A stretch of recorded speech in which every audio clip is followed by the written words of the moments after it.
Welcome back to Ask the Trade Pros, a show where a couple trade guys talk about trade stuff. We're here to answer all your questions about your HVAC, electrical, plumbing, and other home systems so you can keep your home running smoothly. I'm Todd. And I'm Jordan. Today, Todd and I are joined by a fellow trade pro, Zoie Holzknecht. She's the owner of Dryer Vent Wizard, and she's here to talk about dryer vent cleaning. Welcome, Zoie. Tell us a little bit about yourself and Dryer Vent Wizard. Thank you so much for having me. My career has really been 25 plus years in medical research and diagnostics, and through that, I really gained a passion for public health and safety and public education. Just earlier this year, USA Today released an online article that said that dryer fires are now the second leading cause of house fires. And so there's a real need, I think, for public education around the fire risks and also the financial costs associated with common dryer vent issues. So at Dryer Vent Wizard, we're really all about process. We're all about safety and education. The first thing we do is a complete inspection of the dryer vent so we can show the homeowner or the business owner everything that's going on with their vent, from inside images of the vent, from their transition, attic space,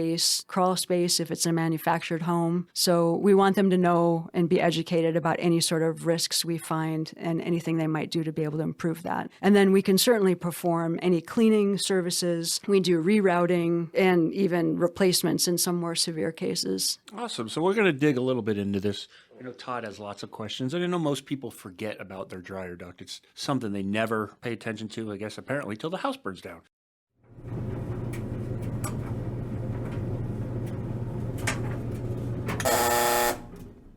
Let's talk about the basics. I don't think most people know even how often to do it, or... Well, wait a second. I thought that all of the lint went into the lint screen in the dryer. Now you're telling us that it actually goes somewhere else? Yeah, no, that's the first question I usually get asked when I tell people what I do is, well, how often do I have to do that? So dryer manufacturers and most of our safety organizations recommend a 1-year cleaning, and that's probably going to be fine for most people. It might be a little overkill for some. It might not be enough for others. So the more detailed... Those of us that don't clean our lint vent ever? Well, yeah, the lint does get through the lint screen. So while that should be cleaned every single time, you still have to worry about your vent. There's so many things that go into how often you should clean it. So family size, the number of fluffy pets, the type of laundry that you're doing. So for instance, salon owners, pet groomers, massage or physical therapists might be bringing home towels. So that's going to add to the laundry and to the fluff and the lint that has to go through there. One of the big things is how the vent is constructed. So every house, every business is different with the way the vent is constructed. So that's definitely something that really has a big impact on how well the lint and the humidity gets out of the house. Whether the termination has a screen on it or not, I am not a fan of screens. There are much better ways to pest-proof, especially sidewall vents. But if a screen is present, then that has to be checked really often because it'll start clogging up right away. Transition venting is something that's really easy for anyone to check. Just take your phone behind your dryer. You don't have to look, but be careful. Don't call me and yell at me if you drop your phone behind your dryer.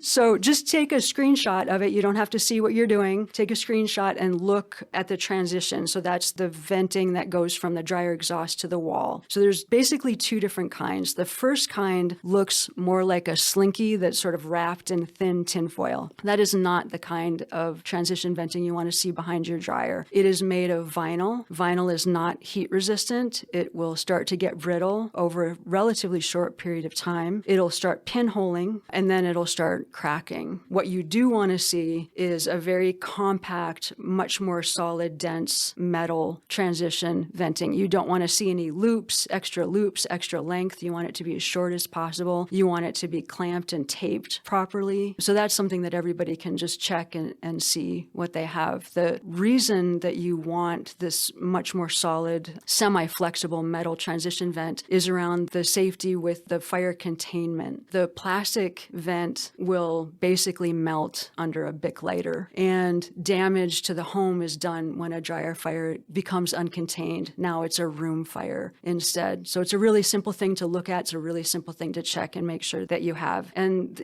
really the best time to clean your dryer vent is before before you have a clog. Right? Or before you have a fire. Yeah, it's like, you can think of the dryer vent as sort of the main artery and the dryer's the heart. Okay. So if your heart has to pump, your dryer has to work against even the beginning of a clog. You're making your dryer work harder, you're shortening its lifespan, you're increasing your energy costs. Nice. Okay. On that vent you were talking about, so there's two different types of vent. If you're just a regular consumer and you're doing that yourself, is there a brand or a type or something you want to call that? Because we've had this before where we assume that people know because we do this all day long and they don't know. And we're like, oh, it's this one. And you go to Home Depot or wherever, Lowe's, wherever you're going, and they all look the same to me because I don't do dryer vents. So is that a particular, is it a type or a brand or what is that good vent? So what you want to look for either on the packaging or it might be, and it should be printed on the vent itself, is the UL listing. So it should be UL 2158A, and that means that it meets all of the safety standards. So Underwriters Laboratory has tested that particular construction event. So that's what you want to look for. Nice. So believe it or not, there was a point in my life that I did dryer vent cleaning. And I will tell you from my own experience that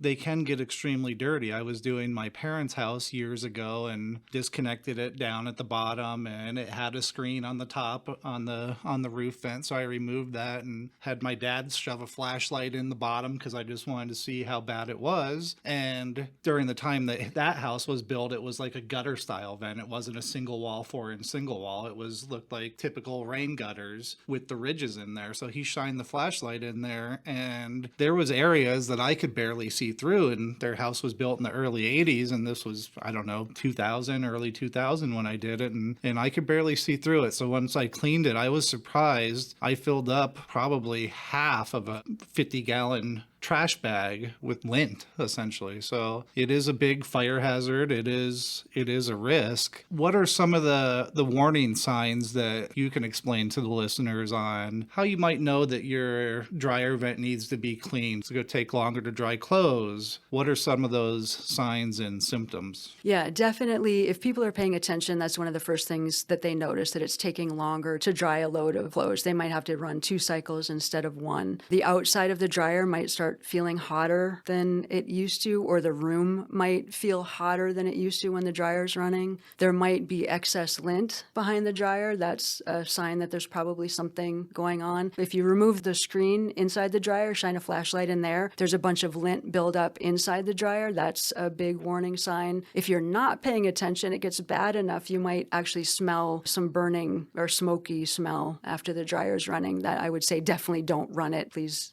get it looked at quickly. Toasted dog hair. Wonderful. What are some of the weirdest things, Todd? You said you've also cleaned dryer vents a little bit in your past. I'm going to ask Zoe and Todd, what kind of things you find in dryer vents? We know we've found all kinds of weird things in air conditioning vents and flue vents and other stuff. Do these creatures and random things end up in dryer vents as well? Yeah, in Tucson, we don't have quite as big of a problem, especially with sidewall vents. Other places in the country have birds nesting in there and all sorts of things. But yeah, we find the occasional mouse or pack rat, a scorpion here and there. We find more interesting things behind the dryer, but occasionally small items of clothing can get, sucked through, especially if the lint screen isn't whole, then you can get little things light objects getting sucked through there. Well, I'm glad to say that my dryer vent cleaning ended after my parents' house, so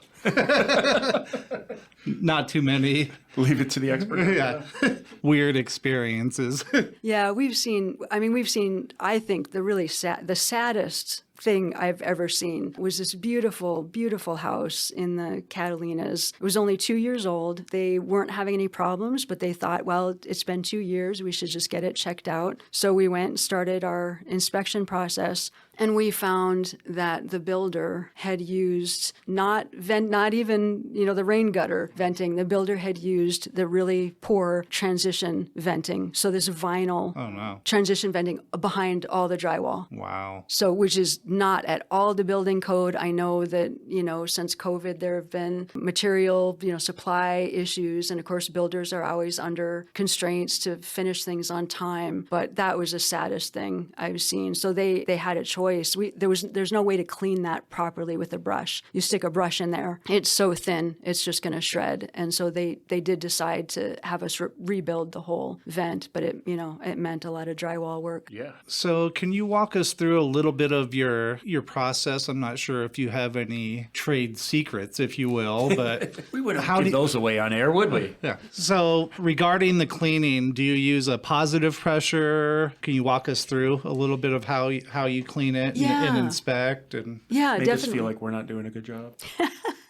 Well, we like to, and this is the best way for someone to clean their own too, if they want to try that. It's a little messy, but as long as they don't mind that, and as often as possible, we clean from inside the house. So we move the dryer out, disconnect the transition, put a really good size vacuum there, and we clean with brushes from the laundry room. I think it's a safer way than turning on the dryer and trying to brush it from the roof, and then you're not picking lint up all over the roof. Nobody really needs to be on their roof more than it's dangerous more than they need to. So we prefer that way of cleaning anyway. Of course, we have really high quality brushes, high quality rods, because we're doing it multiple times a day, not just once Is this a like year. a machine, these rods, or is it manual? We hook it up to a drill. Okay. Yeah. So fairly anybody can do that, and that's the way the home, the packages you can get at any of the big box stores for dryer vent cleaning. Ours are just a bit more industrial size. We have a camera that we scope the vent out first with, so we can take images. We can show people what's in there. If it looks great, then there's no sense in them paying for a cleaning. The one thing I would say for people that want to tackle that themselves and can move the dryer out is the best tool is patience. Patience. Don't force anything. We do get calls where people have tried to do it themselves and they were a little impatient, and now we're trying to, we have to remove some of the vent. We to love those dig calls. When people work on stuff themselves, and then they're like, well, it was a small project, but now we've fixed it, so it's a large project. That's right.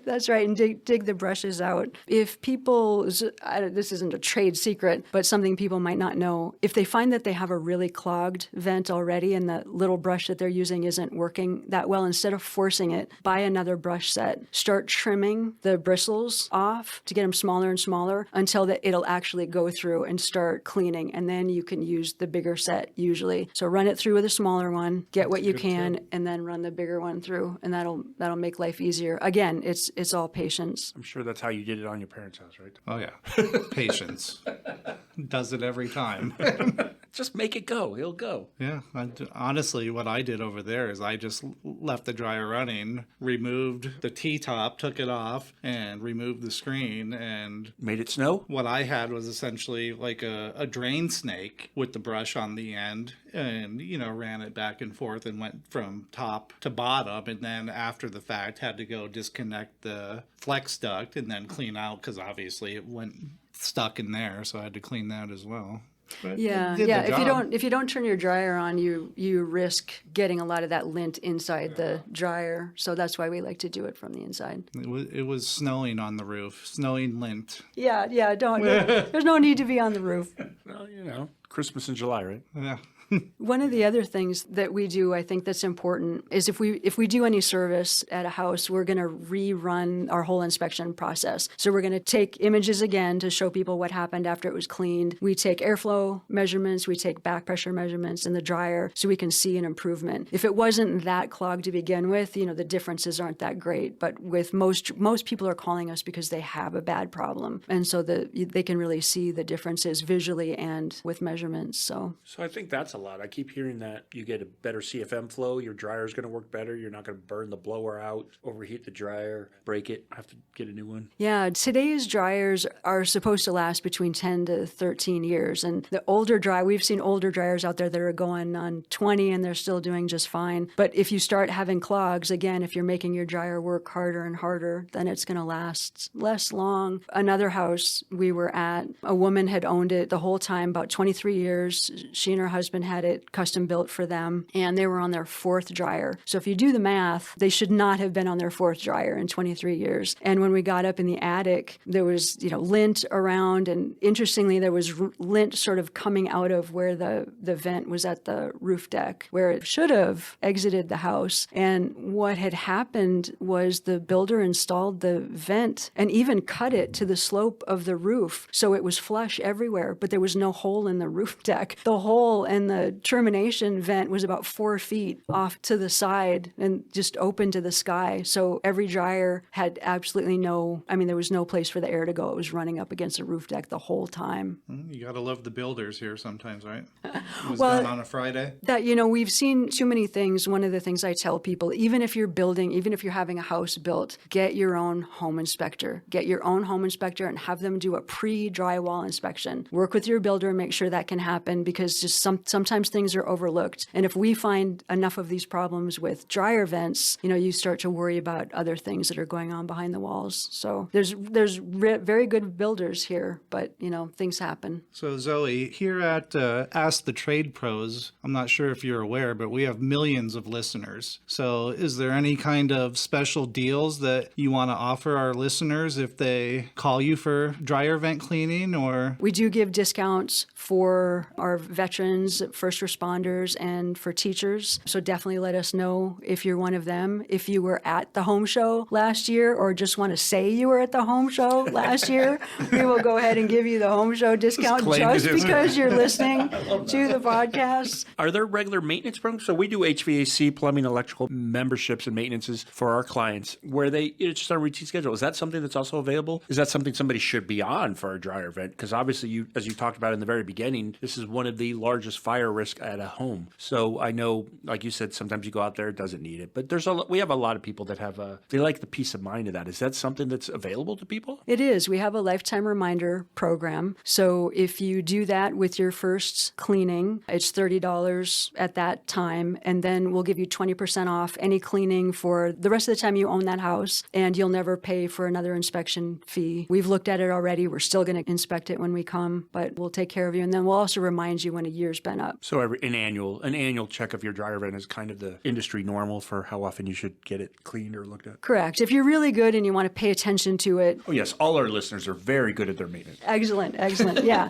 Then you might know, if you're a single retired person and with no pets whatsoever, you might know, okay, I can go 2 years. But I don't want to say that because you never know. Well, now we need to know the secret. Which is worse, cats or dogs? Big, fluffy Pyrenees, that's going to outdo a cat any day. We get it in air conditioning. Cats are worse than dogs. Is there anything else we want to talk about? Or if there's something else you want to touch on? One thing that I always tell people when they have listened to me talk for a while, if there's nothing else they remember this. So don't turn your dryer on and go to sleep. If a dryer fire happens, and a dryer fire happens in the U.S. about every 40 minutes, and you're gone, you're not going to catch it. If you turn it on and you're asleep, you're now not going to catch it right away, and you're also going to be in danger. People are really busy. They need to save time, but it's just not worth it. Every 40 minutes, huh? I can see it. So Zoe, how would a customer get in touch with you? Do you have a website, just a phone number? Yeah, the easiest thing is just to go to our website. So you can just go to dryerventwizard.com. And if you like to read, there's tons of information to read on the website. If you want to schedule yourself, you can schedule directly from the website without having to deal with anyone. If you want to chat with me about anything, I'm more than happy to give any kind of advice I can. There's a call now button. It won't ring me directly, but it will ring an agent, and you can let them know that, hey, I want to talk to the owner. I want to talk to Zoe, and they will get a message to me. Great. A lot of information. Yes, we still don't know, though. There's dryer vent wizards. Are there dryer vent witches? Well, good thing we don't have images here, so you don't have to look at me. Well, thank you, Zoe, for joining us today. We release new episodes every other Tuesday, so if you like this one, then be sure to subscribe. If you want to know more about your home, get in touch with us and we may feature your questions in a future episode. Check the show notes for our contact information. As always, this podcast has been made possible by the support of our sponsor, Done Right Services.